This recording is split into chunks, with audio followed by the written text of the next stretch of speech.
Mga kaibigan, ako ay magluto ng lumpia, sariling lumpia. Yan. At ito ang aking halo, ground beef. Bisa natin ang ating ground beef. Giniling ba?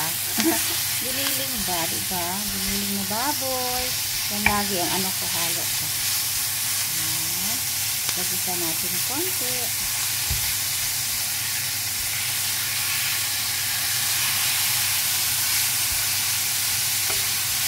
Tapos ito ang aking mga halo. Carrot. Tapos Baguio bean. At saka repolyo. Ayan, nahiwa na ang aking repolyo. Ayan ang aking halo, mga kaibigan. Yan.